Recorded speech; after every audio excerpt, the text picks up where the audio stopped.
ஸ்கந்த புராணத்தில் உள்ள வைசாக மாச மாகாத்மியம் 8ஆம் அத்தியாயம். தக்ஷனின் யக்ஞம், அன்னை பார்வதியின் பிறப்பு போன்றவை. மைத்ரேய முனிவர் கூறினார், பிராமணரே, அவர் தண்ணீர் கொடுக்காததால் இக்ஷ்வாகுவின் வழித்தோன்றல் 3 முறை ஒரு சாதகனாக மறுபிறவி எடுத்தார். பின்னர் அவர் என் இல்லத்தில் ஒரு வீட்டு பள்ளி ஆனார். உண்மையில் இது அவரது கர்மாவிற்கு ஒத்திருக்கிறது. அவர் தனது கடமையை செய்யாததால் அவர் அதற்கு தகுதியானவர். அவர் ஒரு முறை கழுகாகவும் 7 முறை நாயாகவும் பிறந்தார் என்று தங்களால் கூறப்பட்டது. இது எனக்கு முறையற்றதாக தெரிகிறது. நல்லவர்கள் அவனால் காயப்படுத்தப்படவில்லை அல்லது கண்டிக்கப்படவில்லை அல்லது பரிதாபகரமான உதவியற்றவர்களாகவும் இருக்கவில்லை. அவர் நல்லவர்களை நாடாததால் நிச்சயமாக அதன் பலனை பெற்றிருக்க இயலாது. உண்மையில் அவர் செயல் மற்றவர்களுக்கு தீங்கு விளைவிக்காததால் அவர்களை துன்புறுத்துவதாக இல்லை. அப்படியானால் எந்த உண்மையான காரணமும் இல்லாமல் அவன் எப்படி கீழ் வயிற்றில் பிறந்தான்? நான் தங்கள் சீடன், எனக்கு மிகவும் பிடித்தவன். என்னுடைய இந்த சந்தேகத்தை நீக்க அரசர் இவ்வாறு கேட்டபோது பெரும் புகழுடைய ஸ்ருததேவன் நல்லது நல்லது என்று கூச்சலிட்டு இந்த வார்த்தைகளை கூறினான். ஸ்ருததேவன் கூறினார், பாவமற்ற அரசரே, தம்மால் கேட்கப்பட்டதை நான் தமக்கு கூறுகிறேன். கைலாசத்தில் களங்கமற்ற தூய சிகரத்தில் சிவபெருமானால் பார்வதி தேவிக்கு இதையே கூறப்பட்டது. இந்த உலகங்கள் அனைத்தையும் படைத்த பிறகு அவர் அவற்றிற்கான 2 உணவு முறைகளை உருவாக்கினார். அதாவது ஐஹிகி இந்த உலகிற்குரியது மற்றும் அமுஷ்மிகி மற்ற உலகிற்குரியது. 2 உணவு முறைகளில் ஒவ்வொன்றும் 3 காரணிகளை கொண்டுள்ளது. ஐஹிகி இவ்வுலக என்பது தண்ணீரின் மூலம் சேவை, சமைத்த உணவின் மூலம் சேவை மற்றும் மருந்து மூலம் சேவை ஆகியவற்றை கொண்டுள்ளது. மிகவும் அதிர்ஷ்டசாலியே, இவை எதுவாக இருந்தாலும் அவை இந்த உலகில் வாழ்வாதாரத்திற்கான காரணங்கள். அதேபோல் அரசரே, ஸ்ருதியில் 3 காரணிகள் அறிவிக்கப்பட்டுள்ளன. அதாவது நல்லவர்களுக்கு சேவை, ஸ்ரீ மகாவிஷ்ணுவிற்கு சேவை மற்றும் நல்லொழுக்கத்தின் பாதைக்கு தர்மம் சேவை. இவற்றை யாராவது முன்கூட்டியே பெற்றால் அவை மறு உலகில் மகிழ்ச்சிக்கு காரணங்கள். இல்லத்தில் தயாரிக்கப்பட்ட உணவு வழியில் பயணத்தின் போது ஒருவரின் நோக்கத்திற்கு உதவுவது போல ஐஹிகி இவ்வுலக காரணங்களும் அவர்களின் நோக்கங்களும் உடனடியாக உதவுகின்றன. ஆனால் பக்தியுள்ள மக்களால் விரும்பப்படும் மற்றும் விரும்பும் ஒன்று எந்த காரணத்திற்காகவும் தாங்க முடியாததாகிவிட்டால் அரசரே, அது தீங்கு மற்றும் காயத்தை ஏற்படுத்துகிறது. அவர்களுக்கு எது பிடிக்காது என்பதை குறிப்பாக குறிப்பிட வேண்டுமா? அது துன்பத்தை ஏற்படுத்தும் என்பது தெளிவாகிறது. இந்த சூழலில் அவர்கள் இந்த பழங்கால நிகழ்வை ஒரு உதாரணமாக காட்டுகிறார்கள். இது பாவங்களை அளிக்கிறது. இது மிகவும் அற்புதமானது. கேட்பவர்களுக்கு இது திகிலை ஏற்படுத்துகிறது. முன்னர் தக்ஷன் யாகத்திற்காக தீட்சை பெற்றார். பூதங்களின் இறைவனை, அதாவது சிவபெருமானை அழைக்க வெள்ளிமலைக்கு கைலாசம் சென்றார். தக்ஷன் தனது சொந்த நலனில் ஆசை கொண்ட சம்புமூர்த்தி அவரை கண்டு எழுந்திருக்கவில்லை. அவர் இவ்வாறு எண்ணினார், நான் அனைத்து அழியாதவர்களுக்கும் தந்தை, நான் நித்தியமானவன், வேதங்கள் மூலம் மட்டுமே அணுகக்கூடியவன். தேவேந்திரன் மற்றும் சந்திரன் உள்ளிட்ட இந்த முன்னணி சூரர்கள் எனக்கு காணிக்கை செலுத்தும் என் ஊழியர்கள். ஒரு எஜமானன் ஒரு வேலைக்காரனை கண்டு எழுந்திருக்க கூடாது. கணவன் தன் மனைவிக்காக எழுந்திருக்க கூடாது. ஆசான் தன் சீடனுக்காக எழுந்திருக்க கூடாது. இது வேதங்களை அறிந்தவர்களின் கருத்து. திருமணத்தின் மூலம் ஒரு கூட்டணி என்பது மூத்தவருக்கு எந்த காரணமும் இல்லை என்றும் ஸ்ருதி கூறுகிறது. வலிமை, அறிவு, தவ சக்தி மற்றும் அமைதி அதிகமாக உள்ளவரே மற்றவர்களை விட மூத்தவராக இருப்பார். தாழ்ந்தவர்கள் பணியாளர்களாக இருப்பார்கள். எஜமானரும் மற்றவர்களும், அதாவது மூத்தவர்கள் பணியாளர்களையும் மற்றவர்களையும் கண்டு எழுந்தால் அதிகப்படியான பாசத்தால் அந்த மக்களின் நீண்ட ஆயுள், செல்வம், புகழ் மற்றும் சந்ததி உடனடியாக அழியும். எனவே என் மாமனார் எனக்கு மிகவும் பிரியமானவர் என்பதால் நான் எழுந்து நிற்க மாட்டேன். தக்ஷனின் நலனை கருத்தில் கொண்டு இறைவன் தனது இருக்கையை விட்டு நகரவே இல்லை. மிருத்தர் சிவபெருமான் எழுந்திருக்காததை கண்டு பிரஜாபதி கோபமடைந்தார். மலைமகளின் இறைவனின் முன் அவர் அவரை பல வழிகளில் கண்டித்தார். ஐயகோ ஆணவம், ஐயகோ படிப்பறிவில்லாத ஏழையின் ஆணவம். வெறும் தோலாக மாறிய வயதான காளை அவனுடைய சொத்து, செல்வம். அதனால்தான் அவன் மண்டை ஊட்டின் எலும்பை வைத்திருக்கிறான்.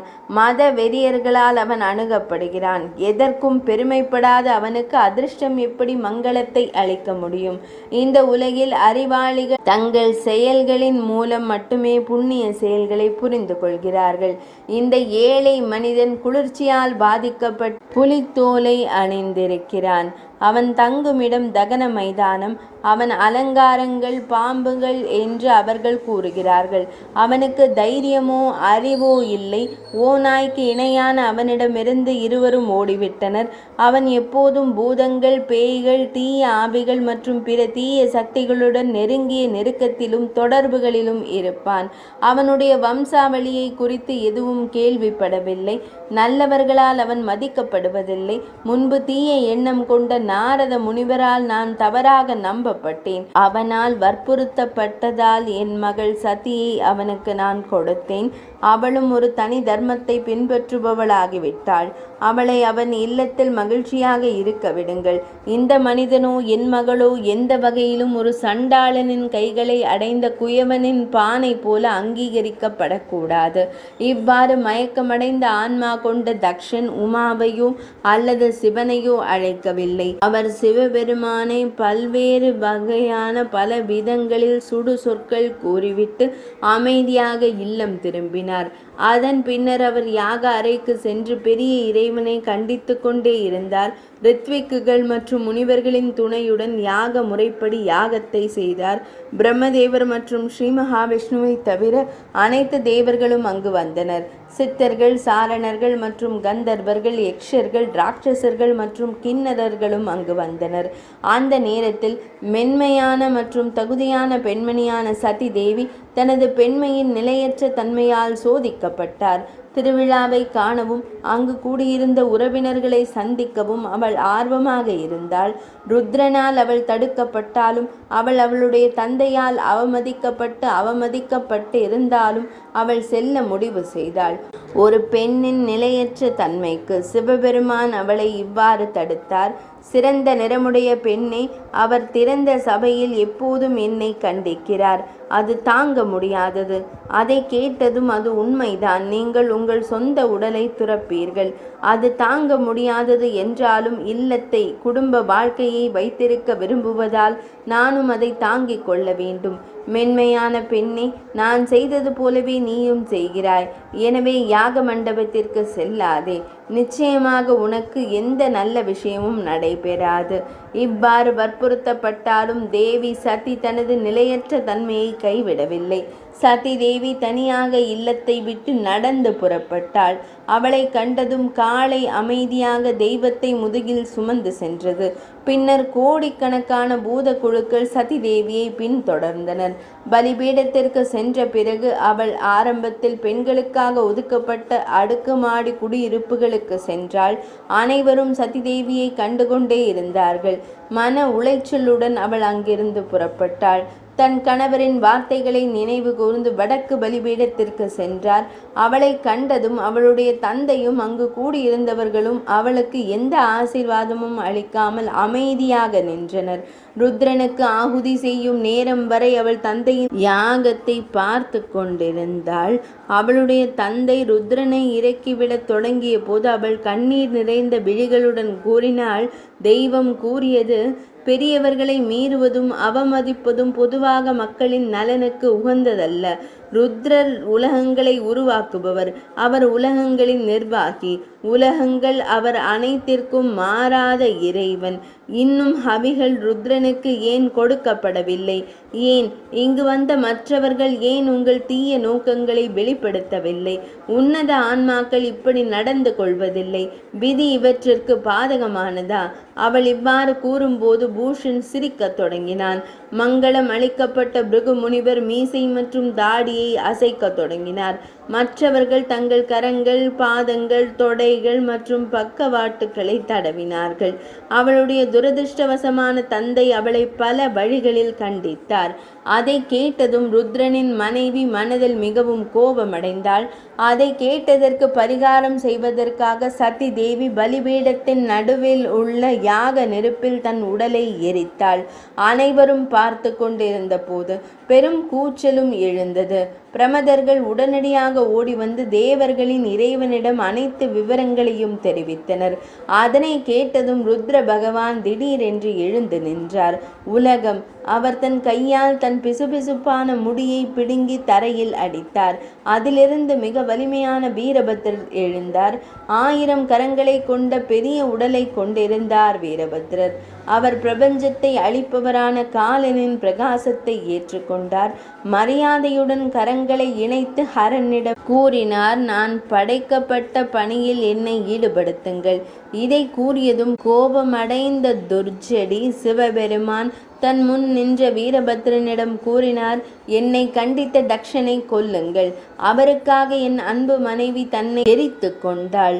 பூதங்களின் கூட்டமும் மிகுந்த வலிமை கொண்ட ஆவிகளும் இதனுடன் வீரபத்ரனுடன் செல்லட்டும். பகவானால் இவ்வாறு கட்டளையிடப்பட்டதன் பேரில் அவர்கள் அனைவரும் யாக கூட்டத்திற்கு சென்றனர்.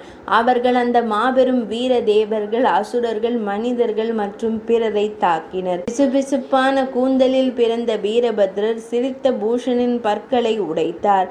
தீய மனம் கொண்ட பிருகுவின் மீசையை அவர் பிடுங்கினார். வலிமை மிக்க வீரபத்ரர் முன்பு அடிக்கப்பட்ட பல்வேறு கால்களை வெட்டினார். தட்சனின் தலையை அகற்றுவதற்காக அவர் மிகவும் முயற்சி செய்தார். முனிவர்களின் மந்திரங்களால் அவரது தலை நன்கு பாதுகாக்கப்பட்டதால் அது பலவந்தமாக வெட்டப்படக்கூடாது. அதை அறிந்த ஹரனே அங்கு வந்து துஷ்டனின் தலையை வெட்டினார். யாகத்திற்கு வந்தவர்களை கொன்ற பிறகு அவர் தன் சீடர்களுடன் தன் சொந்த இடத்திற்கு சென்றார். படுகொலையிலிருந்து தப்பிய சிலர் பிரம்மதேவரிடம் அடைக்கலம் புகுந்தனர். அவர்களுடன் இணைந்து பிரம்மதேவர் சிவபெருமானின் வசிப்பிடமான கைலாய மலைக்கு சென்றார். பல்வேறு வகையான வார்த்தைகளால் அவர் ருத்ரமூர்த்தியை சமாதானம் செய்தார். மகான் அவருடன் யாக அறைக்கு சென்று யாகத்திற்கு வந்த அனைவரையும் உயிர்ப்பித்தார். பின்னர் சிவபெருமான் கியாதிக்கு தட்சனின் ஆட்டு தலையை கொடுத்தார். அவர் ஆட்டு தாடியை உன்னத ஆன்மா கொண்ட பிருகுமுனிவருக்கு கொடுத்தார். அவர் பூஷனுக்கு பற்களை திருப்பி கொடுக்கவில்லை. ஆனால் பற்கள் இல்லாமல் மாவு சாப்பிடும்படி செய்தார். சிவபெருமான் சிதைந்திருந்த தனது சில அங்கங்களை நேராக்கினார். அவர்கள் அனைவரும் நல்வாழ்வை அடைந்தனர். உன்னத ஆன்மா கொண்டவரின் யாகம் முன்பு போலவே பிரம்மதேவரும் சிவபெருமானும் மீண்டும் தொடங்கினார்கள். யாகத்தின் முடிவில் அனைத்து தேவர்களும் தங்கள் தங்கள் இருப்பிடங்களுக்கு சென்றனர். ருத்ரமூர்த்தி மிகவும் கடுமையான பிரம்மச்சரிய சபதம் எடுத்து ஒரு பெரிய தவம் செய்தார். ருத்ரமூர்த்தி கங்கை நதிக்கரையில் உள்ள ஒரு புன்னாக மரத்தின் கலோபில்லம் இன்னோபில்லம் வேரில் பெரும் தவம் செய்தார். தக்ஷனின் மகளான சதி தேவி தனது உடலை கைவிட்டு மேனா மற்றும் இமயமலையின் அரசனான இமவானின் மகளாக மீண்டும் பிறந்தார். அவள் அவரது இல்லத்தில் வளர்ந்தாள். இந்த நேரத்தில் தாரகாசுரன் என்ற பெரிய அசுரன் கடுமையான தவம் மூலம் பிரம்ம பரமேஷ்டியை சாந்தப்படுத்தினான். தேவர்கள், அசுரர்கள், மனிதர்கள் மற்றும் அரவங்கள், ஆயுதங்கள் மற்றும் பெரும் வலிமை கொண்ட ஏவுகணைகள் போன்ற அனைத்து குழுக்களாலும் தன்னை கொல்ல முடியாது என்ற வரத்தை அவர் தேர்ந்தெடுத்தார். ருத்ரனின் ஒரு மகனை தவிர தைத்தியரை யாராலும் கொல்ல முடியாது. உலகங்களின் தாத்தாவான பிரம்மதேவர் அப்படியே ஆகட்டும் என்று கூறி அவருக்கு வழங்கிய வரம் இதுதான். ஏனெனில் ருத்ரனுக்கு அப்போது மகனும் மனைவியும் இல்லை. வரத்தை பெற்ற அரக்கன் தனது இருப்பிடத்திற்கு திரும்பிச் சென்று உலகங்களை துன்புறுத்த தொடங்கினான். தனது இருப்பிடத்தில் தரை முதலியவற்றை சுத்தம் செய்யும் பணிக்காக தேவர்கள் அவருக்கு பணியாளர்களாகவும் தேவர்குல பெண்கள் அவருக்கு பணிப்பெண்களாகவும் ஆனார்கள். பின்னர் அவரால் துன்புறுத்தப்பட்ட தேவர்கள் பிரம்மதேவரிடம் அடைக்கலம் புகுந்தனர். அவர்கள் விவரித்த துயரத்தை குறித்து கேள்விப்பட்ட பிரம்மதேவர் சூரர்களிடம் இதை கூறினார். சூரர்களே, வரம் கொடுக்கும் நேரத்தில் துன்மார்கனுக்கு ருத்ரனின் மகனை தவிர வேறு யாராலும் அவனை கொல்ல முடியாது என்ற வரத்தை நான் கொடுத்துள்ளேன். முன்பு ருத்ரமூர்த்தியின் மனைவியான சதி தேவி யாகத்தில் தனது உடலை துறந்தாள். அவள் இமயமலையில் இமவானின் மகளாக மறுபிறவி எடுத்திருக்கிறாள். அவள் பார்வதி என்று அழைக்கப்படுகிறாள். ருத்ரமூர்த்தி இமயமலையின் உச்சியில் கடுமையான தவத்தில் ஈடுபட்டுள்ளார். உலகங்களின் அதிபதியான ருத்ரனை பார்வதி தேவியுடன் ஒன்றிணைப்பாயாக. மீண்டும் தேவர்களின் அதிபதியான தேவேந்திரனின் வாசஸ்தலத்தில் பாக்காவின் தண்டிப்பவர் தக்ஷனுடன் பிருகஸ்பதியுடன் கூடியிருந்த முன்னணி தேவர்களுடன் ஆலோசனை நடத்தினார்.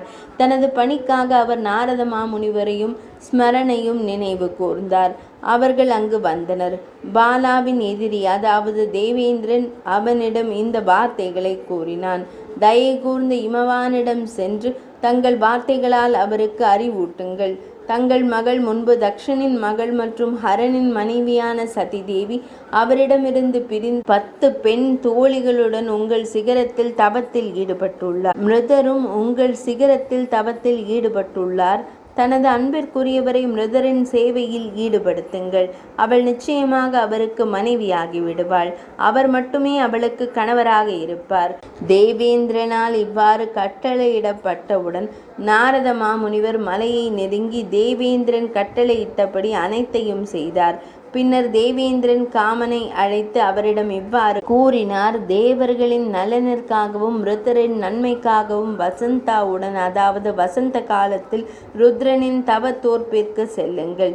இதயத்தில் அன்பின் படபடப்பை ஏற்படுத்தும் வசந்த காலத்தின் அம்சங்களை வெளிப்படுத்துங்கள். அன்னை பார்வதி தேவி மிருதாவின் அருகில் இருக்கும் பொழுது உங்கள் அம்புகளை எய்து பெரிய இறைவனை அவளிடம் கவர்ந்திழுக்கவும். அவர்கள் இணைவது உடனடியாக நம் பணி நிறைவேறும். இவ்வாறு கட்டளையிடப்பட்டவுடன் ஸ்மரரான சிவபெருமான் அப்படியே நடக்கும் என்று கூறி உடனடியாக புறப்பட்டார். ரதி தேவி வசந்த காலம் மற்றும் அவரது முழு பரிவாரத்துடன் அவர் அந்த காட்டிற்கு சென்றார். தனது சக்தியால் அந்த அழகான காடு முழுவதும் ஒரு அகால வசந்த காலத்தை உருவாக்கினார். அதற்கு மென்மையான காற்று சேவை செய்தது. தேவர்களின் இறைவன் அன்னை பார்வதியின் சேவையில் மகிழ்ச்சி அடைந்தவுடன் அவளை தனது மடியில் வைத்து அவளிடம் ஏதோ கூறத் தொடங்கினார். தனது அன்பு மனைவியுடன் இறைவன் இணைவதற்கான நேரம் இது என்று ஸ்மரரான சிவபெருமான் முடிவு செய்தார். அவர் தன் அழகான மென்மையான வில்லை எடுத்துக்கொண்டு ஹரனுக்கு பின்னால் நின்றார். ஒரு மரத்தை தன் திரையாக தன்னை பின்னால் மறைத்து கொள்ள ஒரு அம்பை எய்தார். இரண்டாவது ஒன்றையும் பொருத்தி அதை எய்ய முயற்சி செய்தார். மனதில் கலங்கிய சிவபெருமானான மிருதன், என் மனம் இப்படி தடுமாறாது, யாரால் அது தீட்டுப்பட்டது என்று எண்ணத் தொடங்கினார். இதனால் கவலையடைந்த அவர் திரும்பி தன் பக்கத்தில் காமனை கண்டார். மிகுந்த கோபத்துடன் அவர் நெற்றிக் கண்ணை திறந்து தேவியை மடியிலிருந்து விலக்கி வைத்தார். அவர் கண்ணிலிருந்து ஒரு சுடர்மிக்க நெருப்பு வெளிப்பட்டது. அனைத்து உலகங்களையும் பயமுறுத்தியது. அதன் மூலம் மன்மதன் உடனடியாக அவரது வில்லுடன் எறிந்தான். தங்கள் பணி நிறைவேறுவதை கவனித்து தங்களுக்கு தண்டனை கிடைத்ததாக சந்தேகித்து தேவர்கள் வசந்த காலம் மற்றும் ரதி தேவி ஆகியோர் தப்பி ஓடினர். ஸ்வர்க்கம். தேவி பயந்து போனாள். அவள் விழிகளை மூடிக்கொண்டு வெகு தூரம் ஓடினாள். ஒரு பெண்ணின் இருப்பை தவிர்ப்பதற்காக மிருத்தர் அந்த இடத்திலிருந்து மறைந்து விட்டார். ருத்ரனுக்கு பிரியமான ஒன்றை செய்ய விரும்பிய தேவேந்திரன் அதே நேரத்தில் தனக்கு நன்மை பயக்கும் ஒன்றை செய்ய விரும்பி துரதிருஷ்டவசமான விளைவை அடைந்தான். மிகவும் விரும்பத்தகாத ஒன்றை செய்பவனுக்கு மோசமானதை எதிர்பார்க்க வேண்டும். எனவே துறவிகளுக்கு எப்போதும் பாதகமாக இருந்த மந்த புத்திசாலியான இக்ஷ்வாகுவின் வழி தோன்றல் தனது சொந்த நலனுக்கு உகந்ததாக இருந்திருக்கும் நல்லவர்களுக்கு சேவை செய்யும் சடங்கை செய்யவில்லை. அவர் பெரும் துன்பத்தை அனுபவித்தார். மேலும் அவர் கீழ்நிலை உயிரினங்களில் பிறந்தார். எனவே ஒருவன் நல்லவர்களுக்கு சேவை செய்ய வேண்டும். இது அனைத்து நோக்கங்களையும் நிறைவேற்றுகிறது.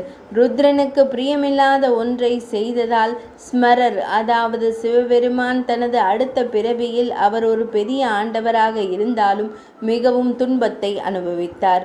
இந்த மகத்தான புராணத்தை இரவும் பகலும் கேட்பவர்கள் சந்தேகத்திற்கு இடமின்றி பிறப்பு, இறப்பு, முதுமை போன்றவற்றிலிருந்து விடுபடுவார்கள். 8ஆம் அத்தியாயம் இனிதே நிறைவடைந்தது.